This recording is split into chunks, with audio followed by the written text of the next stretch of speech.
Welcome back to Officially Unofficial. We are here with the 7th-ranked prospect in the Colorado Rockies system. He was named MVP of the South Atlantic League last year, hitting .318 with 119 hits and 10 bombs. And most importantly, he is a former Big Ten guy. He went to the University of Minnesota. Terrin Vavra. What is up, Terrin? Hey, how's it going? Thanks for having me, guys. No worries, no worries. The first thing I wanted to talk about was you came from a little bit of a baseball background, had a little bit of an advantage over majority of the people. Your dad was a Twins bench coach growing up for you. Talk about the experience that you had growing up and just being around the clubhouse as like a child. Yeah, I mean, it's been huge for me to kind of develop as a player. Also, just kind of being around the game, understanding that that this is it's a profession for a lot of guys, and to be around that is those experiences that I had were top level. I can't even begin to describe some of the stories that I have and the experiences that I got to go have in my early on in my life, and I'm very fortunate for it, for sure. Who was one of like the guys that you met that you kind of were like just crazy about when you were a kid? Like was he the coach with Torrey Hunter when Torrey Hunter was there? Yeah, so he took over in 2005, fall of 2005. So 2006 was his first season, but yeah, Torrey Hunter. But Joe Mauer was just coming up at the time. He was a stud. Canadian background. Justin Morneau Yes, was sir. there. Yes, Justin sir. Morneau was an awesome dude, and definitely stuck around those guys as much as I could. But did you grow a little bit of like a foul mouth growing up in the clubhouse, hearing those guys chat it up, little locker room talk? Oh yeah, I mean, definitely you hear some jokes that my mom probably didn't want me hearing early on in my life, but I still remember a few of them. What would be a funny story that you had from just as a child being in the clubhouse, with Torrey Hunter, Justin Morneau, or even Joe Mauer? Well, I got a story with Nick Punto. I don't know if you remember who that was. Yeah, He I was a do. utility guy, Yep. and he and I would be in the cage before the game, and if he wasn't playing that day, we'd mess around in the cage, play a game of like tape ball or something, and we'd just goof around. And it started to get really competitive between the two of us, and it was really fun. So I bet you if you were to ask him about that, he'd remember that too, because we had some good games going back and forth. Yeah, and your dad also right now he's with the Tigers. Not a big deal, whatever. Kind of sick. Did a little part of you kind of want to go to the Twins in the draft? Kind of start a little bit of a little bit of a narrative, a little bit of a rivalry between you and your dad? Well, to be like fully honest, part of me didn't want that opportunity. I didn't want people having say that I'm here because of my dad and whatnot. I wanted to making my own name for myself. So I'm fortunate to be with the Rockies. Really happy to. If the Twins would have took a chance on me, I would have been happy to be there too. But definitely a little relieved that I got to kind of make my own name a little bit. How many people have said to you, like on a scale of 1 to 10, like how many old guys walk up to you when you're out, like just walking around a park, and they say, "I know your dad. Your dad's a great guy." Does it happen all the time? Oh, it happens all the time. Yeah, it's kind of incredible. You can be in the middle of nowhere, and you mentioned you're around the game of baseball, and you say your dad's name, and there's a good chance that someone knows him just because of how small the baseball world is. Speak about that. Your dad's a hitting coach. And I mean, I you've listened to a couple episodes. You told me before. I was a JUCO bandit, not the greatest hitter all time. I think I should do a content piece with your father, and he should show me the ropes. I mean, just be my hitting coach for a day, see some of the adjustments he'd make in the swing, so I could maybe hit like 220 in JUCO because I hit 180. So what do you think? What do you think about it? You think he'd take on that challenge? Yeah, well, I mean, both my brothers were JUCO bandits, so he definitely wouldn't rule you out, and definitely love to get to work with you. Just tell him not to look at my junior college stats because he would immediately say, "I can't take this. Is too big of a challenge for me. You need Barry Bonds to teach me." Yeah, no, stats are misleading, right? It's all about the heart. So Yeah, and you went to Minnesota, like I stated earlier. You're a Gopher. Shout out the Minnesota Gophers. I'm actually a Big Ten free agent fan. The University of Michigan. We had a guest on here earlier, Drew Lugbauer, played for University of Michigan. I'm assuming you know who that is. yeah, Yeah, we each tried to get me to throw out the first pitch at the University of Michigan. So and obviously they didn't answer. They faded me. I don't know what's wrong with that. But whatever. Michigan, low key, you're kind of dead to me right now. So I'm a free agent. I was thinking maybe we can work something out here. I can go to Minnesota. I'll drive. Screw it. I'll drive to the University of Minnesota. I'll throw out the first pitch. I'll say you brought me. Sounds good. I mean, I think you should probably put together like a whole tour. Just try to hit every Big Ten stadium and throw out the first pitch for every team. I always ask this to my Big Ten guests. So, there's one Big Ten team that you must hate the most? Is it Ohio State, like it is for me, or is it Purdue or Michigan? I mean, I think the Minnesota Wisconsin rivalry is really big, but Wisconsin doesn't have a baseball team, so that's kind of the default answer for all the other sports. For baseball, I think when we were there, we had it was a good run for us at Minnesota, but there was always a couple teams at the top that were fighting with us, and that was Michigan and Indiana. Ohio State, I think if they were a little bit more competitive throughout my career, they would have been up there too. But anytime you get in those competitive games, you kind of learn to, yeah, really dislike them and have that sort of rivalry. Did any games between you guys get, let's say, a little bit chippy, a little bit chirp battle going on, or was it just always clean in the Big Ten? There's definitely some heated games. I think my junior year, I was having a pretty good series against Indiana, and I got hit in the face on the Sunday game, and I think that was pretty chippy for a lot of our guys. We had a lot of guys that didn't like that on our squad. I know personally I didn't like it, and then I'm sure that there was some sort of retaliation from our side that they didn't like too. So. Yeah, no, I mean, I love chippy baseball. Chippy baseball is something I live for. If I have one regret in baseball, it was to get in a bench clearing brawl. It never happened to me. I'd always dreamed of it. I wasn't a good enough player for them to hit and be like, "Holy shit, they hit Johnny. Let's brawl." But that never happened to me. What would you be face first in the battle if there was a bench clearing brawl in a minor league game if that possessed itself? I mean, anytime that you're involved. So if it was something where I was physically like involved with, I wouldn't back down. I don't think I'd be the first guy that's most excited to throw hands, but I wouldn't be if the situation presented itself. You can't run from it. So I had two older brothers. I learned to kind of get scrappy, being the youngest one. So I could hold my own, I think. Yeah, and speaking about your brothers, you're obviously a baseball family. One of your brothers actually got drafted, I believe, right? By the Well, teams by who?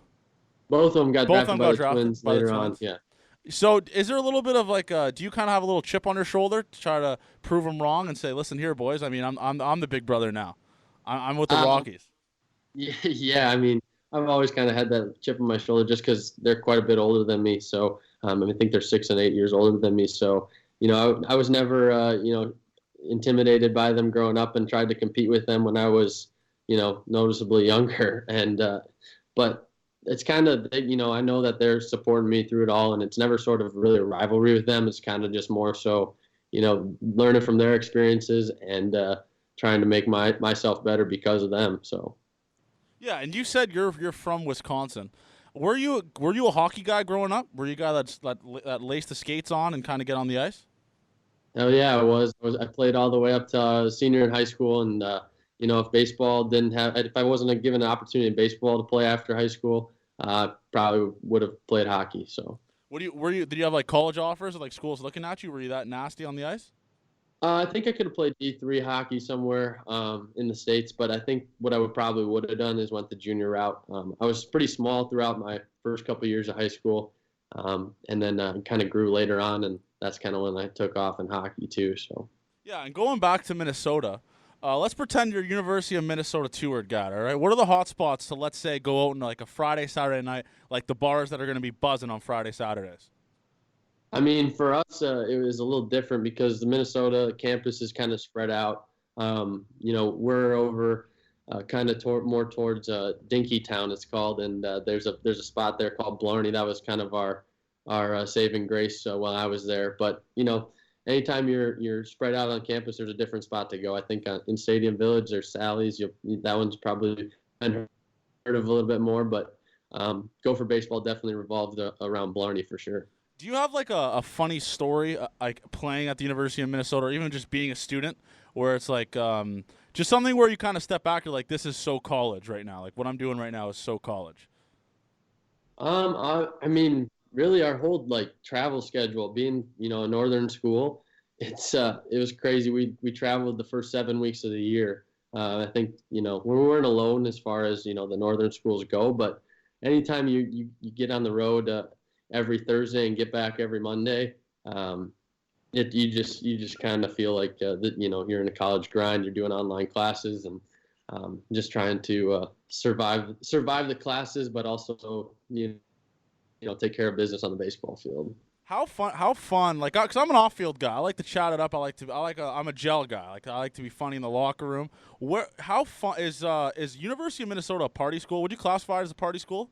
Do people get after it there? Well, I think anywhere you can go, you can make a party school. For me personally, not my that's not my big scene. But yeah, anywhere if you look hard enough, wherever you're at, you can find the party, and you can bring the life of the party wherever you're at too. So. Yeah, let's go back to baseball here. You actually played in the Super Regionals for Minnesota, and you guys tore. I believe you guys beat UCLA. Is that true? Yeah, we beat the UCLA in the regional. Went to play Oregon State in the Super Regional. Describe that, man, because that must have just been crazy to play Oregon State. There's Adley Rutschman there, I believe, at the time. There's Caden Grenier. So that must have just been crazy for you to play in the Super Regional as a Minnesota Gopher.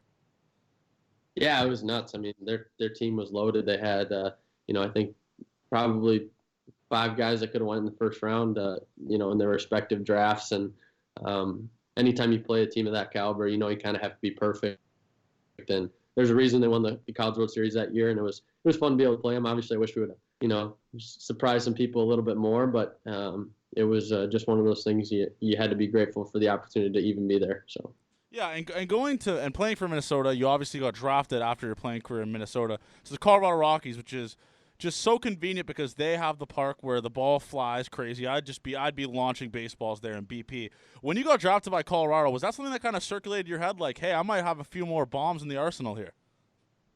Yeah, I mean, anytime you can help yourself out with your environment, whether it's wind or altitude, you kind of get excited for it. Definitely, you don't want to be a pitcher going in the Rockies ideally, but I think we got some good guys coming up that are gonna change that narrative as well. Yeah, and this also is a question that is a little bit cocky for you. I'm going to pump your tires a little bit, and you could be humble here. I'll just pump the tires. How easy is it for you to hit? Because pretty much, literally, I looked at your stats. At every level, you've hit pretty much over 300. So the baseball must look like a beach ball to you in every level. What is something that you kind of attribute to your success at the plate? And obviously, your dad kind of plays a big part in that, but what about the mental aspect in the game of baseball? Yeah, well, I don't think hitting's easy. It's definitely a hard thing to do. I've been fortunate to have some success in the last few years, but I think my thing is just trying to be consistent, not trying to ride the highs too well and stay on the lows too long. So just trying to stay in the middle. It's easy to get frustrated in this game, especially when you're in the minor leagues. You play every day. You're constantly reminded of how you're doing every time you look up at the scoreboard, and I'm really trying not to focus on that too much and just trying to focus on going up to the plate and hitting the ball as hard as you can, and whatever happens, happens. Yeah, and was there a point last year, like, do you specifically remember a point last year where you're like, man, I am mashing the baseball right now? And just talk about, like, that stretch for you. Because I didn't look at the stats of it. Not too smart, not smart enough to do that. But was there a specific stretch for you, for instance, where the baseball was a little bit easier to hit than other times?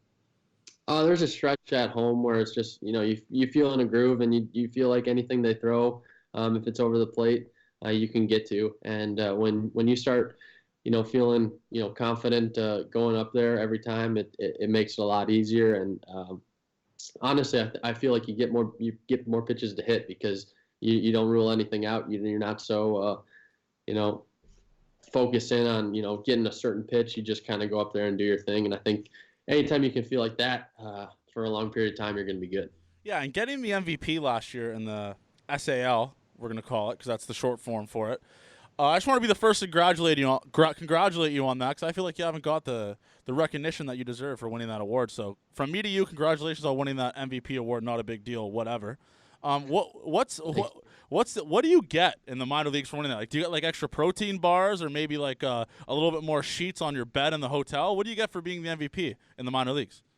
So this is kind of funny. I think I won Player of the Month for the month of June for A-ball or whatever it was, or the Sal League. But they gave me a little plaque, and they gave me a box of potato chips. right? It's a box of literally a box of their Uncle Ray's potato chips. But here's the funny thing about it is they came in, they asked me what flavor I wanted, and I haven't seen that box yet. I don't know. It must be lost in the mail. So and I don't know. I got a plaque for the the player of the month, but my MVP plaque must be lost in the mail too because I haven't got anything for that either.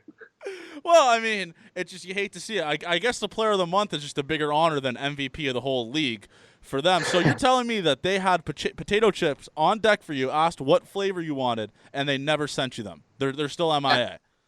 Yeah, I don't know. Maybe they got lost in Asheville, but I'm hoping that they show up any day now. So Okay, yeah. And speaking about that, like I talked about you being like a pretty big prospect for the Rays. So I'm a big research guy. I haven't done this. I mean, it's not the Rays, the Rockies. I'm a big research guy, and I dug down a little rabbit hole. Okay, I found an autographed Terrin Vavra card. Can you guess what the price of it is? Because it's a little steep.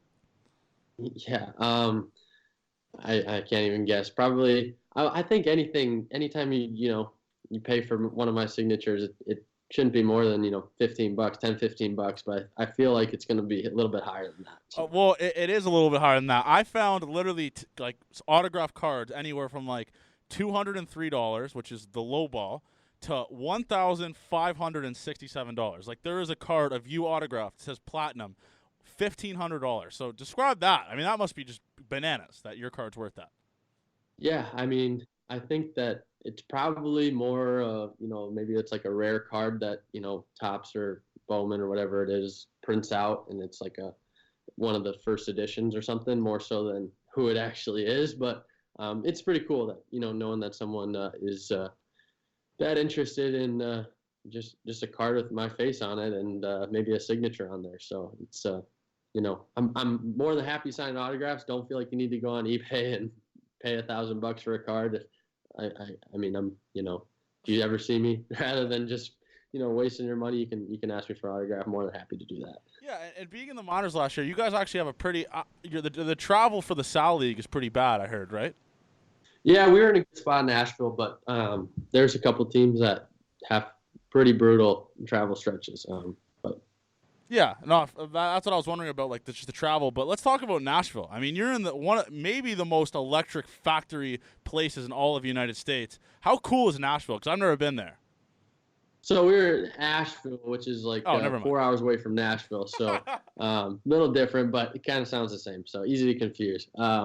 But Asheville's actually a really sweet city too. It's up in the in the mountains and a lot of stuff to do, and it's kind of really exploding as far as growth. So that was a cool spot to be for sure. Okay, so I just want to put on the record that was my bad. I thought you said Nashville. Just my dumb brain assumed Nashville. My eyes lit up like a Christmas tree when I heard the words Nashville. So we'll talk about that maybe when I get a guest actually from Nashville. So it's fine. But something also I wanted to bring up was you're being like 2 months away from spring training. You've been through a spring training obviously last year. What is spring training like for a minor league guy? Like, are you a guy that's at the like you're pretty much at the bottom of the totem pole because it was your first year last year?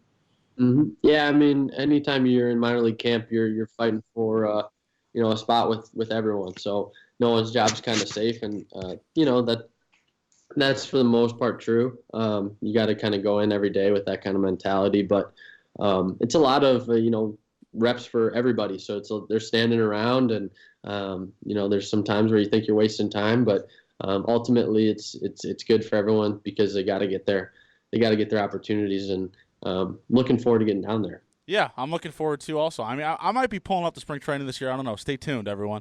But another thing I want to talk about is, do you have a funny story about spring training? I'll start first because I was chatted up with my buddy. I'm not going to name any names. I'm not going to shout people out. I'm not going to throw people under the bus. But I have a funny story of my buddy that was playing in the farm system.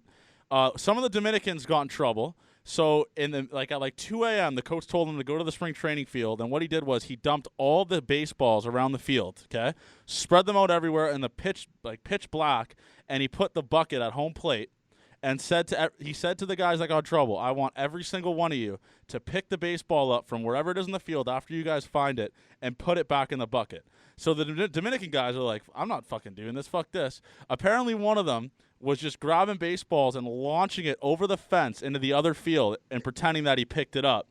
And the coach said, did you just throw the ball over the fence? And he said, Coach, I throw 96. I don't need to be picking up baseballs. So do you have a funny story like that?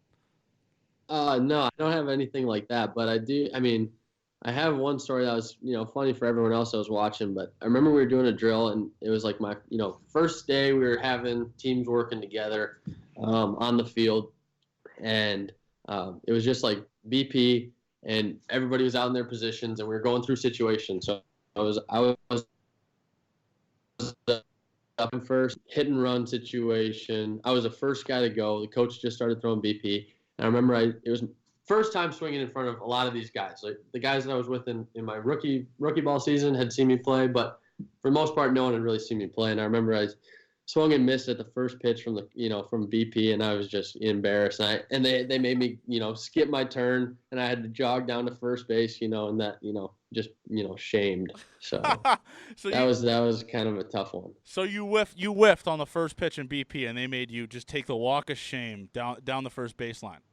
Yeah, they gave you one chance, and then they said next up. So that was a bit tough, but I think I rebounded okay from that point forward. Yeah, and being a guy like that did as well as you last year, and like that had as much success in the minor leagues, like do you get roasted by coaches like if you don't do some stuff? And have you ever been roasted by a coach in your life? Period. And do you have a funny story about that? I don't know if I've ever been roasted.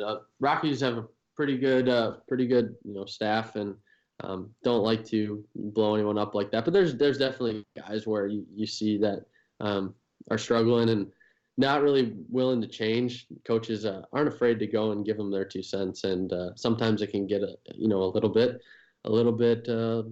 intense, but nothing. No crazy stories there. Yeah, and let's go back to off the field for a second. This is something that I've always wondered. I've never asked a guest this, and I've always thought about it, and I've just never remembered. How do you get verified on Twitter and Instagram? Like, what's that process like? Like, what happens? Did you just wake up one day and your Instagram's verified? Because that must be electric.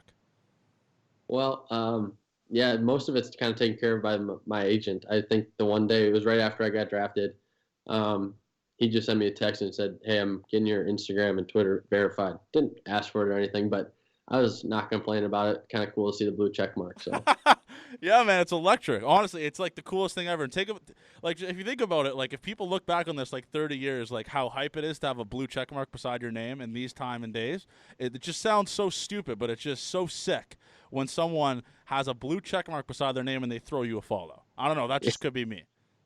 no, I think that goes kind of across the board. Anytime anyone follows you with a blue check mark, you pay attention. Give them a little bit of a little research and find out who they are, or maybe you already know who they are and fires you up. Yeah, and speaking about research, I actually studied what the MLB pipeline ranks you. So on the hitting scale, you're ranked 55 out of 60, which is literally like unbelievable. I wanted to ask you a couple questions, and you rank them on an MLB scale from 0 to 60. All right, this is a good exercise I do with my guests. Okay. All right. Sounds good. All right, your style off the field, the drip, the kind of the outfits you wear, like the style off the field. Oh man, that's probably not a good one. Pretty casual. Rockies kind of make us dress up a little bit. We got to wear collars to the field, and nice slacks. So not slacks, but like nice pair of pants. So, I'm not the worst, but I'm not the best. I'll probably say 40 on that one. That's a respectable number, which is what they would write in the description. Needs room for improvement, which is fine. Yeah, we'll work on that. Once you get to the league, we'll work on that. Now let's talk about the most important one: your style on the field. The cleats, the arm sleeves. What would you rank the style on the field? I've gotten better with that.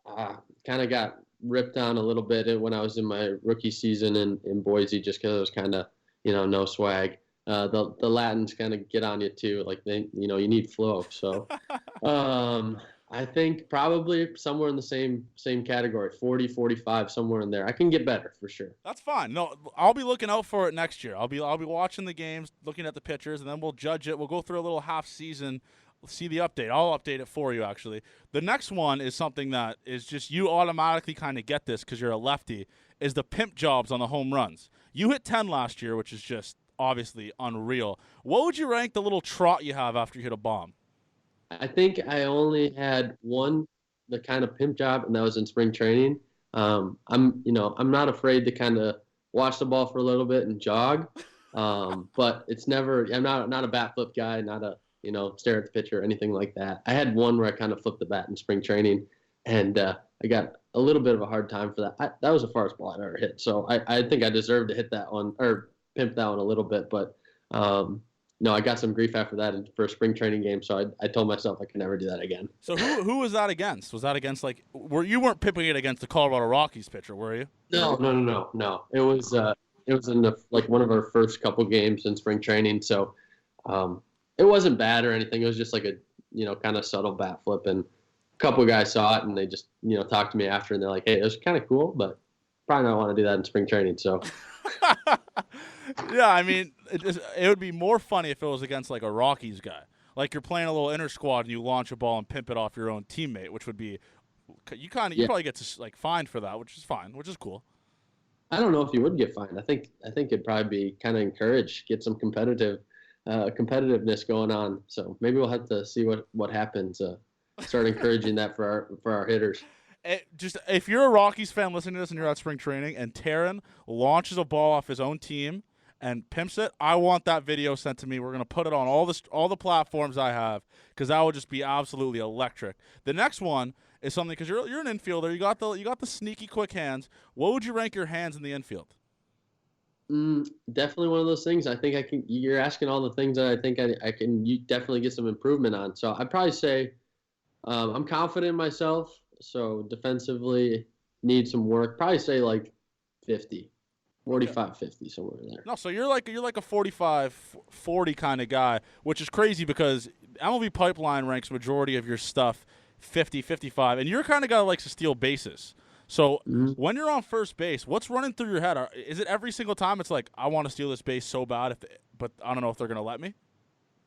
Um, I'm kind of new to stealing bases. I didn't really do it too much at school, but I know that's something that I definitely can do and need to get better at. So I'm trying to get more aggressive when I'm on first. Being more active and likely to steal base. Intimidate those pitchers a little bit, make them make a good pitch, and be quick to the plate at the same time. I think that not only helps me, but it helps the guys behind me hitting. They make a mistake and they get a good pitch to hit now, and we're in a good spot.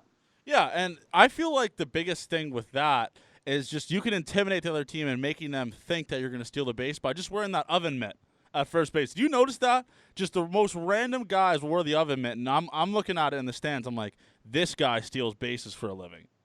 Yeah, I definitely that. There's a reason I just ordered one, so I'm trying. I'm trying to add that to my repertoire. So we'll see what that does. If it intimidates anyone, I don't think it's going to scare too many people just because of the guy who's wearing it. But maybe it'll convince one guy that I'm lightning over there. When do you usually hit in the order? Are you like a middle of the order guy, or are you up at top? I've kind of went back and forth from being a leadoff hitter to being the three hitter. Spent some time in the middle of the order a little bit, but that's kind of top of the order is kind of where I find myself a lot of the times. What about at Minnesota? When you were at Minnesota, you were probably the prodigy there. Everyone was bowing down to you. Where were you hitting the order there? I don't know about that, but I hit three for most of my junior year. Started the year out I think in the two hole. So um, Yeah, no, like I was like a 8 to 9 hole kind of guy. I was the sneaky guy that would just get always fastballs and would just never take advantage of it. But that's talking about me. Does your dad does your dad kind of help you out in mid season? Like, will you send him film and he'll like tell you like tweaks to your swing that you should be making or anything like that? no, it's never anything like that. I'm kind of definitely grateful for all my dad's helped me with, but he knows it too. He's okay with me hearing some stuff from other guys, and if I have questions, he's never going to shut me down. He's always going to answer.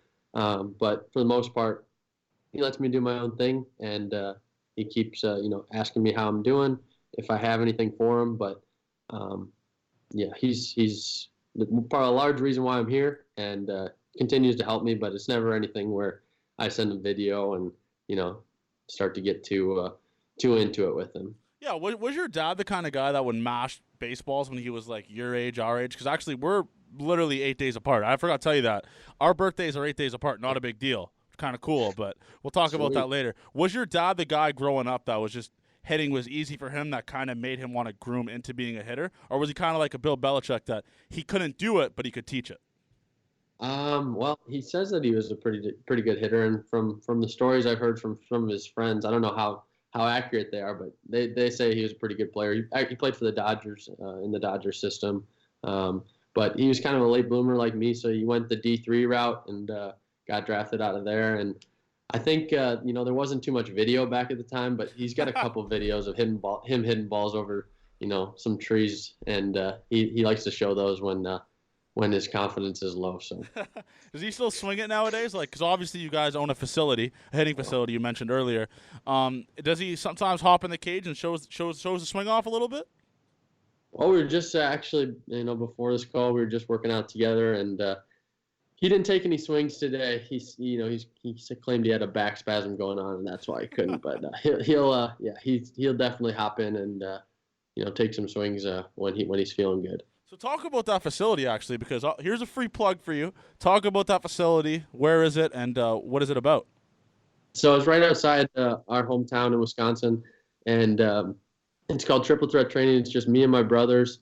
We started it up in last year, and we just bought the facility this summer, and it's up and running, and we're just trying to kind of give back to the baseball community in this area. We knew that it wasn't exactly as big as we would hope when we were growing up, and we saw a lot of room for improvement. And there's a lot of good athletes from these northern parts in the Midwest, and we want to make sure that they get the opportunities to get as good as they can at this sport and enjoy it as much as we have, and just be here for anyone. We got pro guys that come in here. We got some college guys that came back over Christmas break, and it's been fun working with them, seeing all the guys from around the area, and just getting to get to work with them.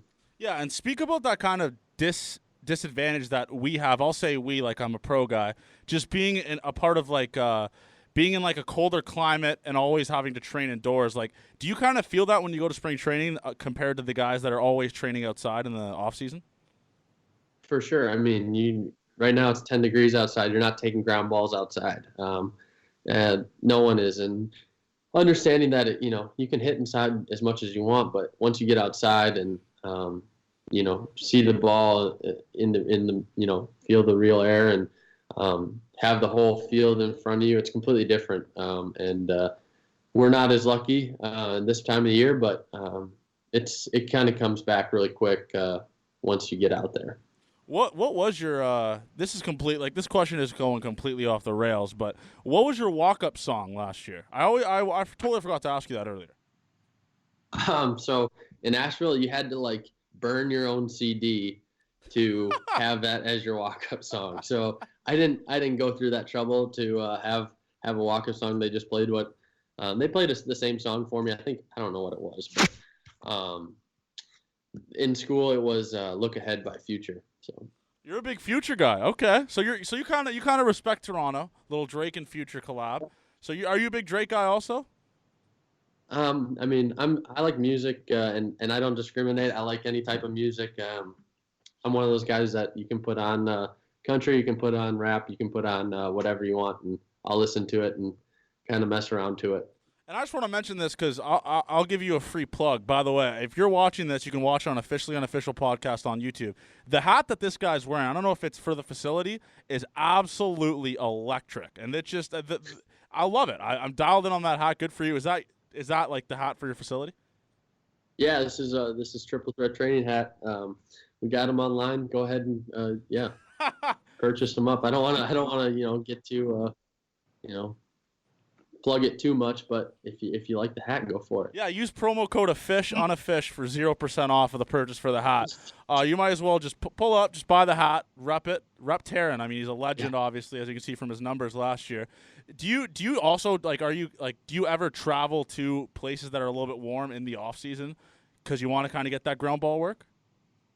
Yeah, so I was in Arizona during November. We had a fall development camp, but I'm going down to Florida with my dad before the Tigers camp starts up, and I'm going to work with him a little bit outside, and then I'll head down to spring training. Yeah, and talking about your dad with the Tigers, they kind of had a rough year last year, and is there guys in that system that your dad has kind of talked to you about that he's shown positivity for, and that he's fired up to the future of the Detroit Tigers? Yeah, I think that they're all really excited about it. They know that They're in a tough situation as far as kind of talent goes, but they got some good young guys coming up, and he's just looking forward to. He switched kind of roles this year. He's going to be the hitting coach this year, whereas last year he's kind of in a bench coach type role.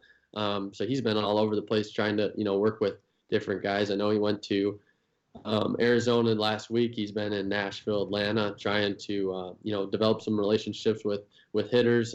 They got some new players. Obviously, they signed C.J. Crone and Jonathan Scope, big time free agents for him. So he's excited to get to work with those guys, and hopefully, the nice thing about a team that's not really expected to do anything, or a team that's struggling, is you kind of get to see growth really fast, and that's what he's kind of looking forward to see, is how those players can all develop. And what is the difference between a bench coach and like a manager? Because I'll be honest with you, like I'm a big baseball guy, but I couldn't even tell you what the difference is. Managers kind of handle the in-game stuff. My dad kind of handled stuff like scheduling. He handled a lot of like the scouting reports, getting them, to players. But they're kind of they coexist. They kind of work together to ultimately manage the game most effectively. Have you been to Comerica Park? Because let me tell you, that's probably it's obviously like 4 hours from me.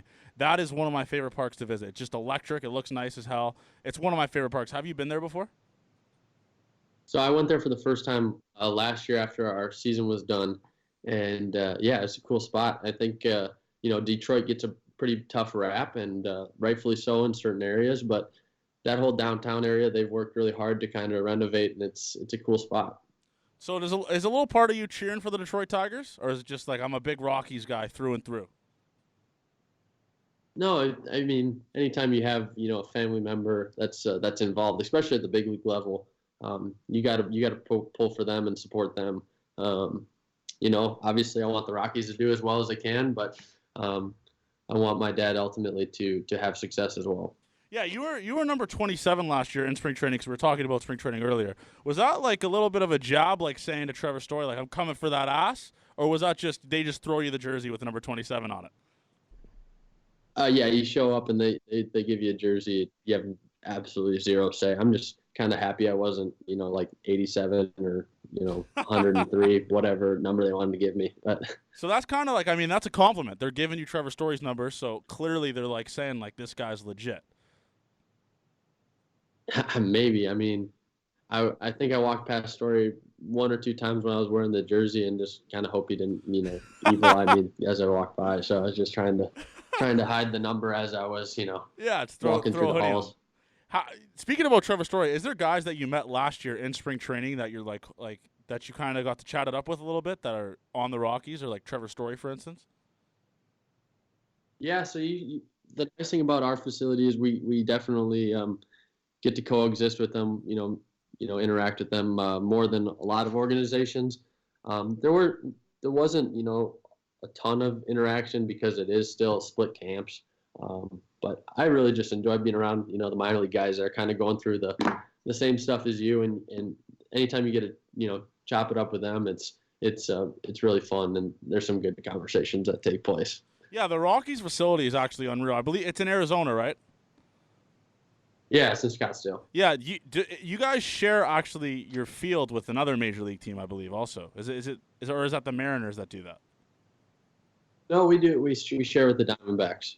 Okay. Yeah. So, did you get any big league game action last year in spring training, or was it just like you just had to stay with the minor leaguers? I played one game. It was towards the end of spring training. Went to Goodyear and played the Reds, and I think I played the last 2 innings just on defense. I ended the game on deck, so I never got that at bat, but I did get to play in it. Okay. So this year have they like talked to you about that, saying that you're going to kind of get a little bit more big league spring training action, or they don't really talk to you about anything? They don't talk to you really about that type of stuff. You just kind of got to kind of hope that you get some more opportunities and maybe get some more at bats off the big league guys. And anytime you're around the organization more, I think they're more likely to give you those opportunities. So that's kind of what I'm hoping. But yeah, they don't owe any of that to us, so we don't have to expect those opportunities. Okay, so this is the last question. Obviously, it's a little cliche that I'm asking this. Sounds like a stupid media guy.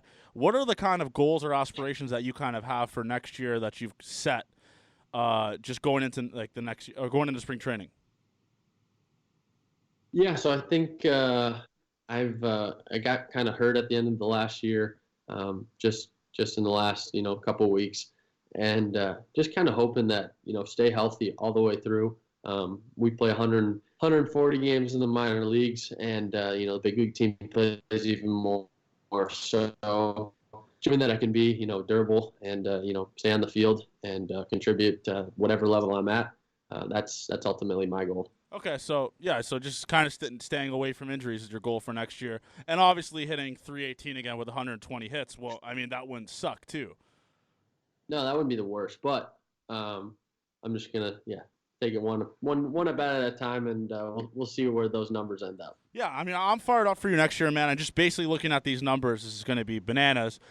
We got to get you back on here, man. I really appreciate you hopping on. So there you have it, man. Terrin Vavra, big time prospect for the Rockies. Gonna be chatting up in the infield next year. A young Tulo, we're gonna start calling him. It was a pleasure to have you on, man. Thank you for hopping on this. I appreciate it anytime.